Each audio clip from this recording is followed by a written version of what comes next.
طور پر ہارون رشید حج کر کے واپس آ رہا ہے، حضرت بہلول دانا راستے میں بیٹھے ہیں، ملاقات ہو گئی، کہنے لگا حضور کوئی حکم ہو تو بتائیے گا، فرمانے لگے کوئی نہیں، تو جا اپنا کام کر۔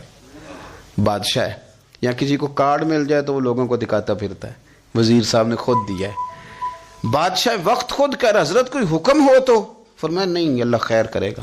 تو کہنے لگا حضور میں نے سنا ہے آپ مقروض ہیں تو بتا ہی دیتے، تو آپ مسکرا کے فرمانے لگے تیرا کیا خیال ہے بھلا؟ کہنے لگے حضور کس بابت؟ فرمانے لگے تیرا کیا خیال ہے کہ اللہ ہارون رشید کو دے گا اور بہلول دانا کو بھول جائے گا؟ تیرا کیا خیال ہے رب کریم ہارون رشید کو تو دیتا جائے گا اور بہلول دانا کو بھول جائے گا؟ بادشاہ کہتا ہے کہ میں چکرا ہی گیا کہ بھلا اس سوال کا کیا جواب ہے؟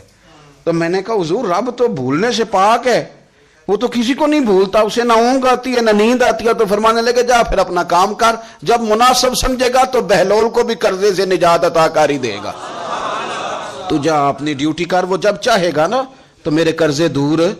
تو کیا سمجھتا ہے کہ تجھے یاد رکھے گا مجھے بھول جائے گا؟ یہ کیسے ہو سکتا ہے؟ او یار ادھر دیکھ میری بات سن، او بھائی وہ تیرا میرا رب ہے، یہ ہو سکتا ہے کہ امیروں کو دے دے اور تیرے جیسے میرے جیسے غریبوں کو وہ بھول جائے؟ یہ ہو سکتا ہے؟ تو کیوں لوگوں کی جیبوں پہ توجہ، لوگوں کی جیبوں پہ نظریں، فلانے کے پاس آ گیا تو میں رہ گیا، مطلب کس لیے؟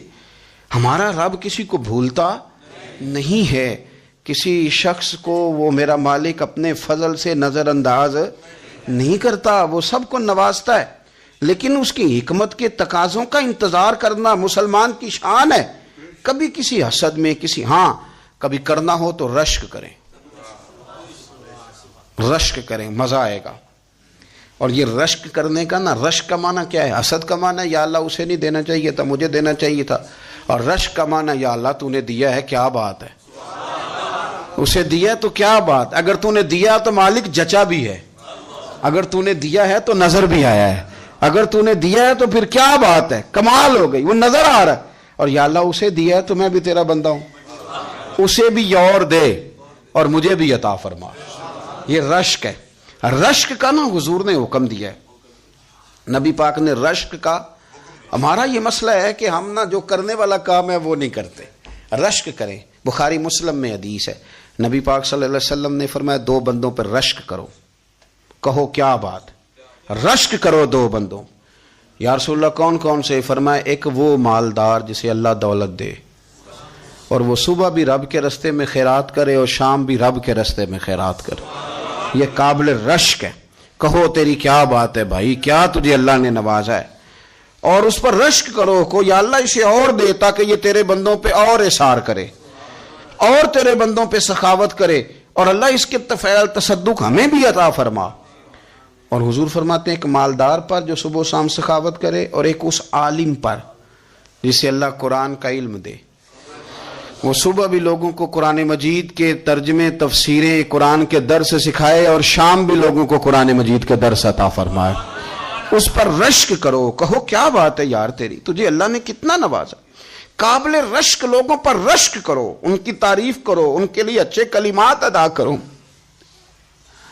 معاشرے میں حسد پرموٹ ہوا ہے، اگر کبھی رشک پرموٹ ہوتا نا تو عزتیں بڑھ جاتی، محبتیں بڑھ جاتی، خلوص میں اضافہ ہوتا، لوگ ایک دوسرے کے قریب آتے۔ ہم نے کسی فضیلت والے کی فضیلت کو تسلیم کرنے سے انکار کر دیا، ہم نے کسی بڑائی والے کی بڑائی کو تسلیم کرنے سے انکار کر دیا، ہم نے حسد کیا، ہم نے لالچ کیا، ہم حریص ہوئے۔ اس کا نقصان یہ ہوا کہ لوگ ایک دوسرے کے پاس رہتے ہوئے پاس نہیں رہتے، ایک دوسرے کے ساتھ وقت گزار رہے ہوتے ہیں لیکن ان کے بارے میں رویے ان کے سخت ہوتے ہیں، لب و لہجہ تلخ ہوتا ہے، جب وہ کسی کے بارے میں بے لاگ تبصرہ پوچھا جائے تو غلط باتیں کرتے۔ رشک کریں، دیکھیں نا حضرت ابو بکر صدیق رضی اللہ، حضرت عمر فاروق رضی اللہ، ساری زندگی دوڑ لگی رہی۔ حضرت عمر کہتے میں نے ساری زندگی دوڑ لگائی ہے کہ ابو بکر سے آگے گزر گئے، لیکن یہ دوڑ حسد والی نہیں، یہ رشک والی۔ فرماتے میرا دل کرتا تھا کہ میں نیکیوں میں ابو بکر سے آگے گزر جاؤں، حضور کے عشق میں ابو بکر سے آگے گزر جاؤں، نبی پاک علیہ السلام کی اولاد کی محبت میں ابو بکر سے آگے گزر جاؤں، میں نا خیر کے کاموں میں آگے گزروں۔ کہتے میرا ساری زندگی رشک کا رشتہ رہا، یہ رشتہ شاندار ہے، اس پر عمل کریں، اس پر توجہ کریں، بجائے اس کے کہ یہ کہنا کہ استاد جی کا فلانے سے زیادہ پیار ہے، پیار کی وجوہات تلاش کر، مرشد فلانے پہ نظر رکھتے ہیں تو میرے بھائی وہ نوٹوں کی وجہ سے نظر نہیں رکھتے، تو وجہ تو تلاش کرنا، وجہ کیا ہے؟ تو اپنے آپ کو اس طرح کا بنا، تو اس طرح کی کیفیات پیدا کر اپنے اندر۔ ہم کیا کرتے ہیں کہ رشک کرنے کی بجائے حسد کرتے ہیں۔ حسد نہیں کریں، اپنے آپ کو سنواریں، وہ رشک کی وجہ سے آپ سنوار سکتے ہیں۔ نبی پاک علیہ السلام کی پیاری زوجہ ام المومنین سیدہ عائشہ صدیقہ، بڑی شان ہے اس خاتون کی، بڑی عظمت ہے ان راہوں کے صدقے جن رستوں سے سیدہ پاک کی سواریاں گزرا کرتی ہیں۔ کیا درجہ اللہ نے دیا ہے سیدہ عائشہ صدیقہ کو، کہتی ہیں حضور کا وصال میری گود میں ہوا ہے۔ اور مولا علی شیر خدا فرماتے ہیں میں نے حضور کو سب سے زیادہ عائشہ صدیقہ سے پیار کرتے ہوئے دیکھا، اور عائشہ صدیقہ رضی اللہ تعالیٰ عنہ فرماتی ہیں میں نے حضور کو سب سے زیادہ فاطمہ الزہرا سے پیار کرتے دیکھا۔ یہ الگ ماحول ہے ان کا آپس میں۔ تو حضرت عائشہ صدیقہ اتنا بڑا مقام، لیکن وہ فرماتی ہیں میں نے ساری زندگی سیدہ خدیجۃ الکبریٰ پہ رشک کیا۔ میں نے کہا کیا بات تھی اس خاتون کی جو وصال کر گئیں، لیکن شاید کو دن خالی جاتا ہو کہ مدینے والے ان کی وفاؤں کا ذکر نہ کرتے، شاید کوئی خالی دن جاتا۔ کہتی ہے میں نے اتنا قابل رشک ماحول نہیں دیکھا۔ ایک دن حضور گھر میں گوشت لائے اور مجھ سے فرمایا عائشہ گوشت پکاؤ، تو میں اسے صاف کرنے لگی تو حضور فرمانے لگے شوربہ ذرا زیادہ کرنا۔ تو میں نے عرض کی حضور کیا کچھ مہمان آئیں گے گھر میں؟ تو فرمایا نہیں عائشہ، مدینہ منورہ میں نا مجھے پتہ چلا ہے خدیجۃ الکبریٰ کی کچھ سہیلیاں آئی ہیں، تو شوربہ بنا، میں انہیں پہنچاؤں گا، خدیجہ کی سہیلیوں کو شوربہ زیادہ پکا ذرا۔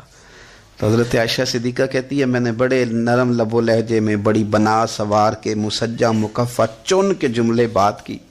میں نے عرض کی حضور سنا ہے وہ آپ سے 15 سال عمر میں بڑی تھی، نکاح بھی پہلے ہو چکا تھا، اور بتاتے ہیں لوگ کہ بظاہر کوئی حسن و جمال بھی اس ماحول کا نہیں تھا۔ حضور اللہ نے آپ کو جوان اور خوبصورت بیویاں دی ہیں، پر میں جب بھی سنتی ہوں جناب خدیجہ کا ذکر ہی سنتی ہوں۔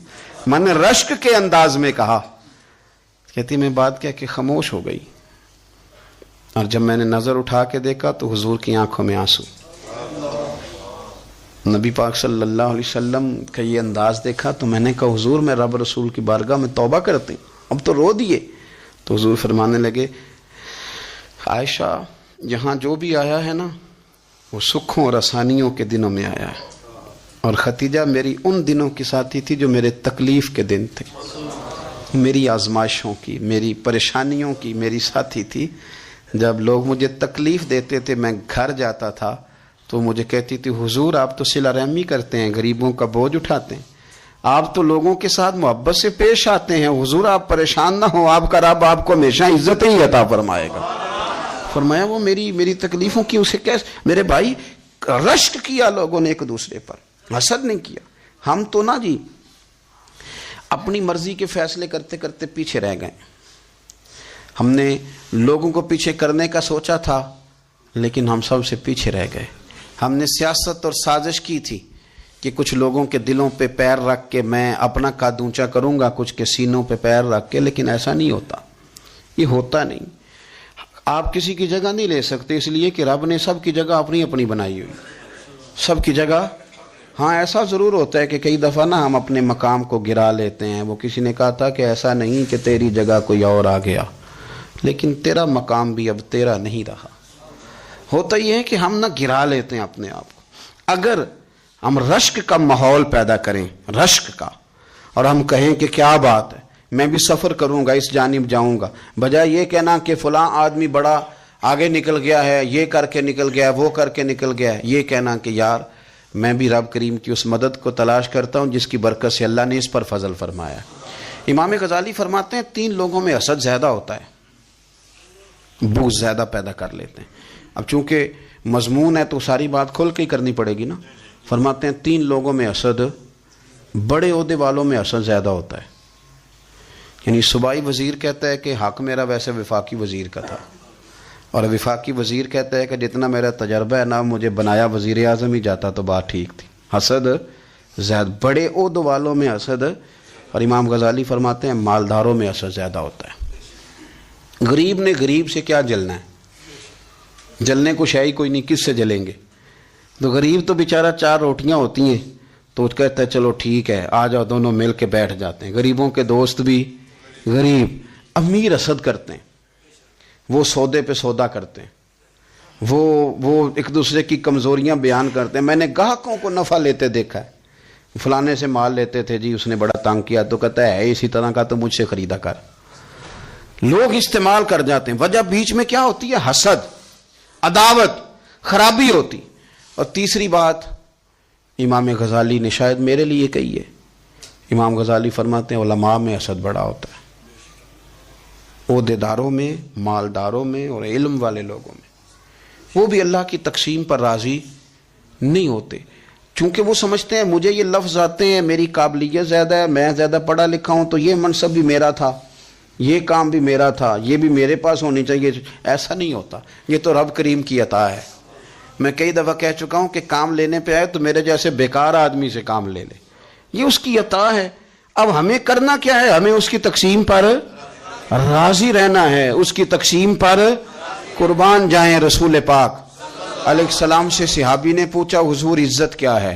فرمایا جو رب نے تجھے دیا اس پہ راضی ہو جا، اللہ عزت عطا کر دے گا. قناعت کر، جو اللہ نے تجھے دیا اس پر قناعت کر، اللہ تجھے عزت دے دے گا. حضور ذلت کیا ہے؟ فرمایا لوگوں سے لالچ نہ رکھنا، تو ذلیل ہو جائے گا. لالچ نہ کر. تیزی کے ساتھ پرموٹ ہوتی ہیں چیزیں، ہمیں سازش کرنی آتی ہے. ہمارا خیال ہوتا ہے کہ میں نے دوسروں کے پیسوں پہ کاروبار کرنا ہے. ہمارا خیال ہوتا ہے کہ پالٹی ڈال کے روٹی کھانی ہے. ہمارا خیال ہوتا ہے کہ کسی بندے کو کس طرح استعمال کرنا ہے. یاد رکھ لینا، کبھی بات نہ بھولنا، جو لوگوں کو استعمال کرنا چاہتا ہے وہ ساری زندگی استعمال ہوتا رہتا ہے. جو کسی شخص کو کسی مقام پر رسوا کرنا چاہتا ہے اپنی عزت بچا نہیں پاتا. جو آدمی لوگوں کو حقیر جانتا ہے اللہ اسے کبھی عزتیں عطا نہیں کرتا، وہ گڑھوں کے اندر گرتا چلا جاتا ہے. یاد رکھیں جو عزتیں دینی شروع کر دے رب اسے باعزت بنا دیتا ہے. جو پیار کرنا شروع کر دے معاشرے میں لوگ اس سے پیار کرنے لگ جاتے. جو کسی دیکھیں اگر ہم وہاں سے مانگے جہاں سے سب کو ملتا ہے تو پھر بندوں پر اتنی نظر رکھنے کی ضرورت باقی رہتی نہیں ہے. ادھر دیکھیں رشک کریں گے تو لالچ سے بھی بچیں گے، حسد سے بھی بچیں گے. بخاری مسلم میں حدیث ہے، حضرت ابو ہریرہ رضی اللہ تعالیٰ عنہ کہتے ہیں ہم حضور کی بارگاہ میں حاضر تھے تو کچھ غریب لوگ حاضر ہوئے، غربا. انہوں نے عرض کی یا رسول اللہ صلی اللہ علیہ وسلم ایک گزارش کرنے آئے. حضور نے فرمایا کہو. کہ یا رسول اللہ امیر تو ہم سے آگے نکل گئے. حضور نے فرمایا کس بات میں؟ عرض کی حضور نمازوں میں نہیں ہم گزرنے دیتے، اتنے نفل وہ پڑھتے ہیں اتنے ہم بھی پڑھ لیں گے. صحیح بتانا صحیح. آج کل یہ نمازوں کا مقابلہ بھی ہے کہ نفل میں نے زیادہ پڑھنے، عبادت میں نے. ہمارے اصحاب رحمۃ اللہ علیہ فرمایا کرتے تھے آستانوں پہ گدی نشینوں کا تو رولا ہوتا ہے، اللہ اللہ کرنے کا رولا نہیں ہوتا. یہ تو شور ہوتا ہے کہ سجادہ میں ہوں سجادہ، اور سب نے کوئی نہ کوئی کہانی سنائی ہوتی. کہتے نہیں ابا جی مجھے کہہ گئے تھے کان میں. دوسرا کہتا نہیں مجھے لکھ کے دے گئے تھے. تیسرا کہتا تمہیں تو پتہ ہی نہیں، تم تھے ہی نہیں، عمرے پہ تو میرے ساتھ گئے تھے. جو میرے ساتھ ان کا معاہدہ ہوا وہ خانہ کعبہ میں ہوا ہے، لہذا میرا پہلا نمبر ہے. سب کے پاس کوئی نہ کوئی معاملہ ہوتا ہے. یہ سارے کام کوئی ضروری نہیں. ضروری کیا ہے کہ وہ جو کہتے تھے کرو، جس نے سب سے زیادہ کر کے دکھایا ہے وہ زیادہ جانشین ہے. وہ زیادہ جانشین ہے جس نے زیادہ کر کے دکھایا. معاملہ تو یہ ہے کہ اس رستے پہ کس کس نے چلنا ہے. لوگ تو سجادہ نشینی سے بھاگا کرتے تھے، بھاگتے تھے. حضرت ابو بکر صدیق رضی اللہ تعالیٰ عنہ کا وصال ظاہری ہوا تو حضرت عمر خلیفہ بنے. تیسرا دن تک خلیفہ بنے ہوئے. 2-3 چھوٹی چھوٹی بچیاں آ گئیں. چاچا جان آپ خلیفہ بنے؟ فرمایا ہاں. چلو پھر عصر کے بعد ابو بکر ہمارے گھر جاتے تھے. فرمایا پتر تمہارے گھر کیا ہے؟ کہنے لگی ہم یتیم ہیں، ہمارا بھائی کوئی نہیں. ابو بکر روز عصر کے بعد آتے تھے، ہماری بکریوں کا دودھ دھو کے ہمیں دے جاتے تھے. کچھ بیچ کے گزارا کر لیتی تھیں، کچھ پی لیتی تھیں. چچا 3 دن ہو گئے، میری اماں بھی روتی ہے، بہنیں بھی روتی ہیں، آپ چلیں گے؟ تو جناب سیدنا عمر فاروق کہتے ہیں میں نے دستار سر پہ رکھی اور پٹکا میں نے اپنے کندھے پہ رکھا، بیٹیاں آگے آگے میں پیچھے پیچھے روتے جا رہے ہیں. ایک صحابی نے پوچھا عمر کیوں رو رہے ہو؟ کہنے لگے یار یہ ابو بکر کتنا مشکل رستہ دے کے گیا، کتنا مشکل رستہ ہے اس کے طریقے پہ چلنا. یہ لوگ تو سجادہ نشینی اتنا کٹھن کام تھا، لوگ بھاگا کرتے تھے. شوق آ گیا. اب رسول کریم علیہ السلام کے حضور ناز حاضر ہو کے عرض کی حضور امیر آگے گزر گئے، نمازوں میں نہیں ہم گزرنے دیتے، ہم ان سے زیادہ پڑھیں گے، نفلوں میں نہیں گزرنے دیتے، زیادہ پڑھیں گے. یا رسول اللہ صلی اللہ تعالی علیہ وسلم ہم انہیں نا تلاوت قرآن پاک میں نہیں آگے گزرنے دیں گے، وہ ہم زیادہ پڑھیں گے. لیکن حضور وہ مالدار ہیں، غلام آزاد کرتے ہیں، صدقات کرتے ہیں، خیرات، اس کا ہم کیا کریں؟ حضرت سیدنا ابو ہریرہ فرماتے ہیں کہ جواب تو حضور نے بعد میں دینا تھا، پر جب ان کا سوال ختم ہوا تو میں نے حضور کا چہرہ نور دیکھا تو رسول پاک کا چہرہ خوشی سے کھلتا ہوا مجھے نظر آیا. گویا یہ جو رشک ہے نا کہ نیکی میں آگے گزرنا، یہ حضور کو اتنا پسند آیا کہ ان کے سوال سے حضور بڑے راضی ہوئے. کریم فرمانے لگے، حضور فرمانے لگے میں تمہیں ایک وظیفہ بتاتا ہوں، تم وہ پڑھو، امیر جتنی بھی نیکیاں کریں گے نا اللہ تمہیں ان کے برابر ثواب دے دے گا. لے لو نسخہ، یہ کرو کام. یا رسول اللہ بتائیں، فرمائے رات کو نا 33 بار سبحان اللہ پڑھا کرو، 33 بار الحمدللہ پڑھا کرو، 34 بار اللہ اکبر پڑھا کرو. اب جتنی بھی نیکیاں امیر کریں گے نا تمہارے وظیفے کی برکت سے اللہ تمہیں ان کے برابر ثواب عطا کر دے. اب جناب ابو ہریرہ کہتے میں نے ان کے چہرے دیکھے تو مجھے یوں محسوس ہوا کہ جس طرح کسی بندے کی کھوئی ہوئی رقم مل جائے تو وہ راضی نہیں ہوتا. کھوئی ہوئی رقم مل جائے تو بڑا جیسے کوئی اس کے ہاتھ، چلیں اپنا ترجمہ کر لیتے ہیں، کمیٹی نکلنے پہ نہیں بندہ بڑا راضی ہوتا کہ 11 مہینے سے دے رہا تھا، 10 مہینے سے چلو نکل ہی آئی ہے، شکر ہے اللہ کا. بڑا خوش ہوتا ہے بندہ، بڑا راضی ہوتا ہے. اس طرح ان لوگوں کے چہرے کھل اٹھے. کیا بات ہے حضور، بس اب نہیں ہم گزرنے دیتے. گھر چلے گئے، وظیفے پڑھنے لگے. کچھ دنوں کے بعد ان میں سے کچھ لوگ واپس آئے. حضرت ابو ہریرہ کہتے ہیں مجھے چونکہ وہ پرانی بات یاد تھی تو میں دلچسپی سے ان کا آنا جانا دیکھنے لگا. وہ کریم کی بارگاہ میں آ کے بیٹھے تو ان میں سے ایک شخص بڑی پریشانی کے ساتھ کہنے لگا حضور بڑی پریشانی لگ گئی. فرمایا کیا ہوا؟ عرض کی یا رسول اللہ صلی اللہ علیہ وسلم وہ جو آپ نے وظیفہ بتایا تھا نا، میرے کچھ پڑوسی امیر ہیں وہ تو انہوں نے بھی سن لیا ہے. حضور رات میں نے سنا ہے وہ مالدار بندہ ہے، صدقے خیرات بھی بڑے کرتا ہے، غلام بھی بڑے آزاد کرتا ہے، پر وہ بھی سوتے وقت 33 بار سبحان اللہ پڑھ رہا تھا. وہ تو اس نے بھی سن لیا حضور، وہ بات یہاں سے نکلی ہے، جانے کہاں کہاں پہنچ گیا، تو وہ بھی پڑھ رہا تھا حضور اب کیا بنے گا؟ تو کہتے ہیں اس کے سوال پر بھی میرے حضور بڑے ہی مسکرائے. باقاعدہ دہک ہو گیا حضور کے، دہک ہو گیا. سرکار کھول کے نہیں مسکراتے تھے، لیکن آج حضور اتنا مسکرائے کہ میں نے حضور کے مقدس دانتوں کی زیارت کر لی. دہک ہو گیا باقاعدہ حضور کا. حضور فرمانے لگے انہوں نے بھی سن لیا حضور، اور سن کے پڑھنا بھی شروع کر. اب بات کو سمجھیں کہ کسی امیر نے یہ نہیں کہا کہ یہ تو غریب کے لیے وظیفہ تھا. میں کہتا ہوں اللہ اللہ کا مزاج ہی نہیں. مزاج یہ ہے کہ سیاست کیسے کرنی ہے، چکر کیسے چلانا ہے، کوئی کہانی کیسے سنانی ہے. ادھر ان کو ملا، حالانکہ بات تو غریبوں سے ہو رہی تھی. حضور وہ تو انہوں نے بھی پڑھنا شروع کر دیا. اب ہم کیا کریں؟ رسول کریم نے فرمایا وہ بھی پڑھ رہے ہیں، حضور پڑھ رہے ہیں، تو فرمایا ذالک فضل اللہ یؤتیہ من یشاء. بھائی پھر یہ تو اللہ کا فضل ہے نا، وہ جسے چاہے عطا کرے. اب یہ حضور نے کہہ دیا تو حضرت ابو ہریرہ کہتے ہیں میں نے پلٹ کر ان لوگوں کے چہرے دیکھے، قربان جائیں میں نے پھر ان کے چہروں پر اطمینان دیکھا، میں نے سکون دیکھا. اس لیے کہ وہ سمجھ گئے جب رب فضل کرے تو پھر فضل کے معاملے میں اللہ کے بندے بحث نہیں کیا کرتے. وہ مطمئن ہو کے گئے، کہنے لگے حضور پھر ٹھیک ہے، اگر مالک اس طرح تقسیم کر رہا ہے تو پھر ہم راضی ہیں اپنے رب کریم کی رضا پہ. اپنی زندگی جب آپ بڑی محبت سے قرب و جوار سے تشریف لاتے ہیں، میں قرآن و سنت کے بہت سارے عنوانات دیکھ کے آپ کی خدمت میں ایک بات عرض کروں. اپنی ساری توجہ اپنے رب رسول کی جانب مائل کریں. جتنا آپ دائیں بائیں دیکھیں گے نا اتنا گاڑی کے ٹکرانے کا خطرہ بڑھ جائے گا. وسوسے زیادہ آئیں گے، الجھ جائیں گے. اتنا زیادہ دائیں بائیں نہ دیکھیں یہ کیا کر رہا ہے، فلانا کیا کر رہا ہے، فلانے کا یہ معاملہ کس طرح کا تھا. نہ آپ توجہ اللہ کی جانب رکھیں. دیکھیں میرا اور میرے رب کا معاملہ ٹھیک چل رہا ہے، اللہ رسول کے ساتھ میرے معاملات ٹھیک ہیں. یہاں تو آپ کسی کی اصلاح کریں گے، دعوت دیں گے یا دعا کریں گے. تنقید کی تو ویسے دین میں اجازت نہیں ہے. آپ نے یہاں کسی کی اصلاح کرنی اور وہ درد کے ساتھ کرنی، اور یہاں کسی کے لیے دعا کرنی ہے کہ یا اللہ اس بندے پہ رحم فرما، اسے بدل دے۔ تنقید کی اور طنز کی تو اجازت، اپنا معاملہ رب کریم کے ساتھ، ہماری سوچیں کس طرح کی ہیں، ہمارے اندر ماحول کس طرح کا ہے، وہ چونکہ دلوں کے حال جانتا ہے، اور نبی پاک صلی اللہ علیہ وسلم نے فرمایا نہ تمہاری جیبیں دیکھتا ہے نہ تمہارے چہرے دیکھتا ہے، وہ تو جب دیکھتا ہے تمہارا دل دیکھتا ہے۔ اس کی کیفیت کیا ہے؟ حضرت انس بن مالک رضی اللہ تعالیٰ عنہ فرماتے ہیں، اس حدیث کو یاد رکھیے گا، حافظ منذری نے ترغیب و ترہیب میں لکھی ہے، فرماتے ہیں کہ حضرت انس بن مالک رضی اللہ تعالیٰ عنہ فرمانے لگے کہ ایک حضور کے ایک غلام، ایک صحابی بیمار تھے، تو حضور نے فرمایا انس چلو تیمارداری کرتے ہیں۔ کہتے ہیں حضور کے ساتھ گئے، نبی پاک صلی اللہ علیہ وسلم پہنچے، جب ہم نے اس شخص کو دیکھا تو حضرت انس کہتے ہیں ہم پریشان ہو گئے، کیونکہ ہم نے اسے بڑا صحت مند دیکھا تھا، اب وہ کمزور ہو گیا، وجود پر بہت سارا گوشت دیکھا تھا، اب ہم دیکھ رہے ہیں کہ وہ ہڈیاں ہی ہڈیاں رہ گئی ہیں، چہرہ بڑا بارونق تھا، اب کمزوری ہو گئی۔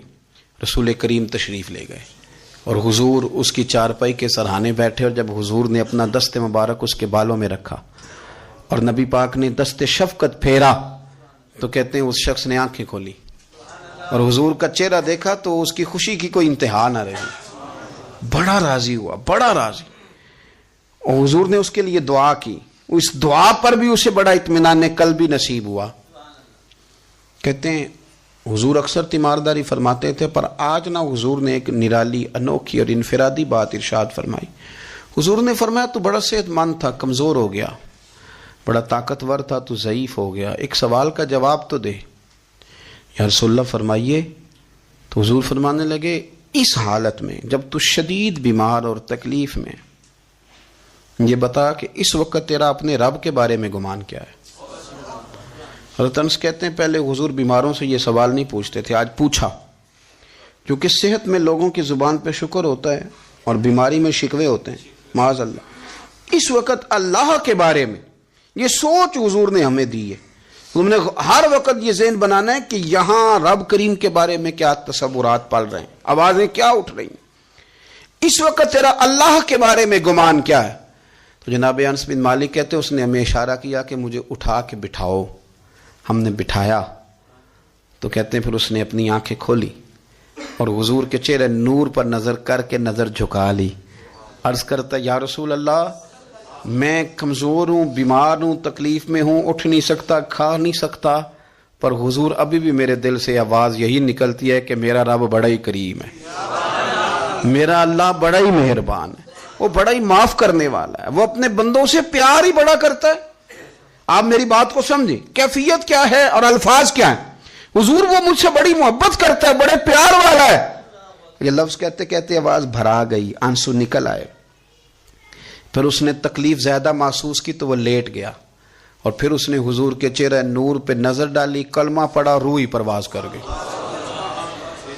حضرت انس بن مالک فرماتے ہیں ہم اس کے گھر سے نکلے اور جب حضور اس کے کمرے سے باہر آئے تو رسول کریم نے پلٹ کر رک کر پھر پیچھے دیکھا اور فرمایا انس اگر کسی جنتی کی زیارت کرنی ہے تو میرے اس غلام کا چہرہ دیکھ لو۔ اس لیے کہ جن لوگوں کے نظریات رب کریم کے بارے میں اس طرح کے ہوں پھر ان کے خاتمے خیر کے ہوتے ہیں، پھر اللہ ان کے لیے جنت کے فیصلے فرماتا ہے۔